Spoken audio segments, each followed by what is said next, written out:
Joining us now on the Emerald Queen Casino Sportsbook Hotline from ESPN, one of our favorites and one of yours, Mina Kimes, joining us now. Mina, how's it going? Hey, good. How are you guys?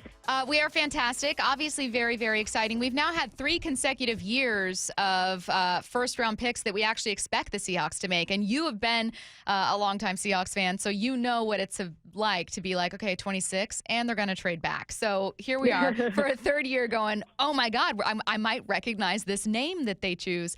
When you think of a name that you're hoping you hear at 16, what comes to mind? My personal favorite would be Troy Fautanu, the Huskies tackle/guard, because I just think it's such a perfect marriage of need on the interior of the offensive line, the positional versatility. We'll see, what's going on with Abe Lucas at right tackle is also valuable. I think he's super pro-ready, polished, just incredible athlete. I would love that for them. But after that, there's a number of defensive linemen I'd be excited to see them go for. Byron Murphy Jr. and Johnny Newton, the defensive tackles out of Texas and Illinois. And then Laiatu Latu out of UCLA and Jared Verse out of FSU. All good options. Mina, I'm here for the chaos. I'm looking at the top of the draft, and I'm looking at New England. They're talking about, hey, we're listening. I'm looking at Arizona. They say, look, we're listening too. The Giants at 6 has been connected to J.J. McCarthy. There are a lot of teams that need quarterbacks. What's a scenario that you can honestly see going down when it comes to maybe a team like Denver or Minnesota moving up and trying to get their guy at quarterback? Yeah, I think the most likely scenario is that Minnesota moves up to 5, potentially 4, but probably 5 for J.J. McCarthy.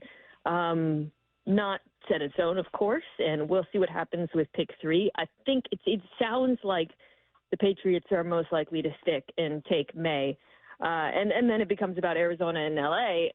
Arizona, obviously trade down candidate, tons of needs on that roster, but they also have quite a few draft picks this year because of the trade they did last year. They have an extra first rounder. They have an extra third rounder. So I think the opportunity to take Marvin Harrison Jr. at pick 4 would just be too tempting.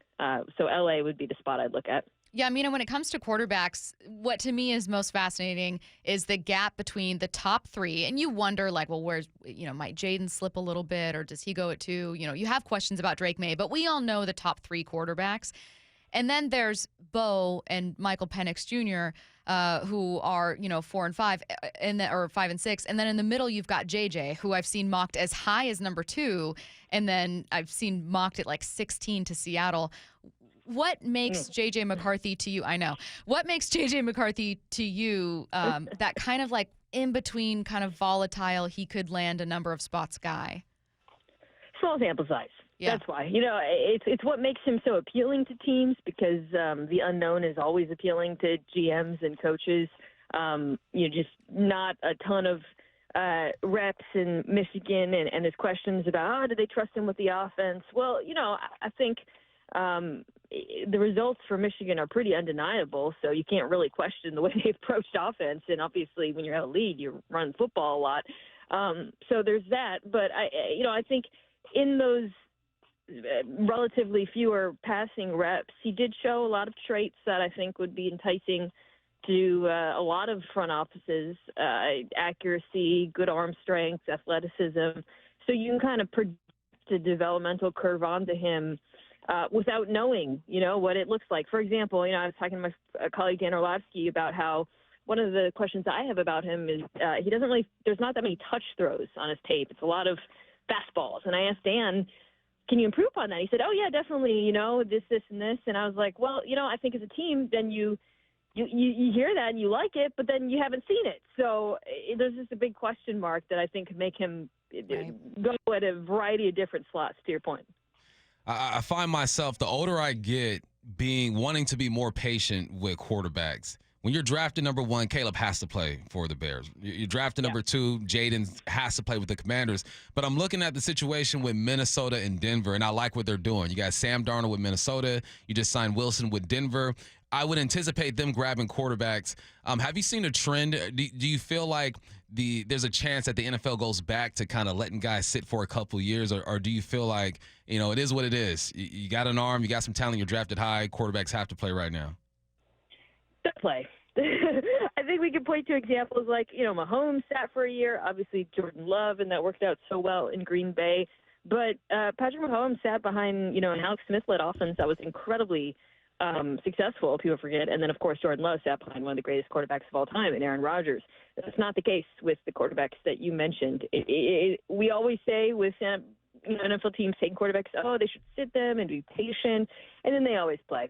New England is a good example, I think, where if they do stick and take a quarterback at 3, which I think is likely, they might not play him at first. They have Jacoby Brissett, who's a very capable, probably one of the better backups in the league. But I'm telling you, that quarterback will play. One of the, maybe I want to say like most tired debates is what the Commanders do at 2, and yet it's the one I can't help it. I'm going to be fascinated. It's going to be the Commanders on the clock at 2, and I'm going to go, is it Jaden? Is it Drake? I don't know. And it doesn't matter how many times I've heard this debate and how many cases I have heard made for either player. I know you talked about it on your latest episode of the Mina Kimes Show featuring Lenny. What have you settled on in terms of a direction you'd be curious to see the Commanders take or that you'd like to see them take? Yeah, it sounds like they're going to take Daniels. My colleague Adam Schefter has been sort of gesturing towards that for a while now, and he certainly knows a lot more than I do about what these teams are poised to do. For me, as far as like what I would do, I have said I have a slight preference for May because I like his upside so much, his tools, the level of adversity he overcame at UNC, and I have some questions about Jaden in terms of, just the lack of second reaction throws and his size. But I do think he's a really talented young quarterback, and I'm excited to see whether that translates to the NFL. A little bit worried about the situation. Like we talk about how, rough it is in New England. In Washington, they've got great playmakers, Terry McLaurin, Jahan Dotson, but you got Cliff Kingsbury, who, didn't have a ton of success calling NFL offense, and then an offensive line that I actually would say is probably near bottom 10 or so of the NFL. So I'd be a little bit worried about the situation he's walking into and starting from day one. Now, I went to Washington State, but I got love for the athletes over there at UW, and I've been a big advocate for Michael Penix. And my belief is that if he didn't have the injury history that he does have, he might be the 3rd quarterback taken in this draft. If he didn't have that injury history, meaning coming off the 2 years he had at UW, where do you think he would be drafted? Yeah, I think you would definitely have a case for top 3, certainly top 4. I think with Penix, it's not just the injury history that gives me and I suspect NFL teams some pause. He is an older prospect, and I know we can laugh at, like, what's the difference between 24 and 21 or what up, but it actually does make a big difference to these teams. And when you look at the track record of different quarterbacks at different ages, you can see why. And then, he's got this incredible arm. He's super aggressive. But, of the top 6, while I would say he has functional mobility and can move inside a muddy pocket decently well, he doesn't have the sort of mobility that the others have. And I do think that's a ding, especially, given how important it is in today's NFL. But I really like him. And if he lands with like a team like Vegas, which is the team I think he's been linked to the most, I would love to see him get the opportunity to start right away. If you were a team that badly needed defensive help, would you love or hate this draft? Because, Mina, this is a draft where it's like it's going to be heavy offense in the top 10, which means you could have some great players slide, but I can't tell if it's just a bad class for defense. I don't know. How do you see it? It depends where you're drafting. So like if you're drafting where the Seahawks are, I love it because it's very possible that 9, even 10, which would be a record, offensive players go in the top 10. And if that happens, the players I mentioned are fantastic. You'll have your pick of some really talented prospects. Now, if I was a team picking in the top 10 and top 5, certainly, and defense was the priority, I would not love it because the value just wouldn't align there. And I think that's what makes it interesting for a team like Atlanta, who are picking at 8, because there are questions as to whether or not, they could get a similar caliber player if they trade down just to, maybe say the midpoint of the draft. Versus where they're picking. Brandon Ayuk, in my opinion, is the best receiver on the Niners. Now, Debo does some things, Kittle, you got McCaffrey, but I look at his receiver play, and I think he's the number 1 receiver. Obviously, he's been rumored to be looking for a trade. I'm looking at the Buffalo Bills and saying, if I'm the Buffalo Bills with the situation with Stephon Diggs, I'm going to make a bid for Brandon Ayuk. Do you see a fit somewhere in the league for Ayuk?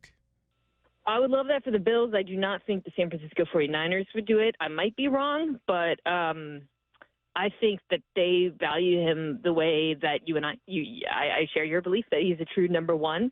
And I'm inclined to think that just, given where they are with the Super Bowl window and all of that, they're going to try to keep him. The question is kind of, okay, well, how do you thread that needle when you have, Debo making as much as he is and you're about to pay Brock Purdy? I think very carefully is the answer. My suspicion, and I could be wrong, is that they'll pay Ayuk and then they'll let Debo walk or trade him next year, and then they'll pay Brock Purdy, so it'll be kind of like a staggered thing. But, yeah, I mean, if I'm certainly on an AFC team, I'm picking up the phone and asking if he's available. I know that we've been looking a lot at 16 and in the first round in general, but obviously you also know the Seahawks' needs and other holes that they have on this roster. Earlier in the show, Bump and I answered the question, I really hope the Seahawks end this draft by at least doing what? And Bump said, getting an offensive lineman that can compete for a starting role. Yeah. I said taking some kind of inside linebacker somewhere. By the end of day 3, you're hoping the Seahawks leave at least with what? Well, I like both of your guys' answers. I do really hope that they address edge, though. And their track record drafting there is not phenomenal over the last few years. Yeah, so I get some hesitation back about that. Nwosu coming back will be massive. But to me, edge, offensive line, off-ball linebacker, 3 things I'd love to see them hit in the first few rounds. When do the Seahawks start drafting or just draft the best talent that's out there rather than positions? I think we look at 16 and we go, all right, interior defensive lineman, an offensive lineman, and then after that, is it just up in the air, or do you feel like there are still some positions of needs that need to be addressed early, or do you just go for best available? I think the ones we addressed or we talked about are probably the only positions where I feel like you really want to come out of this draft with something. I think in free agency, obviously they addressed linebacker, safety, but those linebackers are on 1-year deals, and I think we're going to learn a lot from this draft about Michael McDonald's, not just his view of the roster, but his view of the defense and what he wants it to look like, what kind of players he values. There's an assumption that he's just going to try to emulate Baltimore in every way, but first, there's no Roquan Smith in this draft. Second, we don't know that for sure necessarily. So I'll be curious to see what kind of defensive players they go after, because I suspect they will certainly come out of this with heavy defense addition to the offensive line. Hey, this player isn't going to be a Seahawk, but Brock Bowers is one of the most fascinating prospects in this class to me, in part because of the conversation about positional value, right? It's just an interesting philosophical conversation. Sheil Kapadia, who I know you and I both love. Sheil Kapadia is great. He pointed out that in the last decade, there's just been maybe not the best track record of first-round tight ends taken.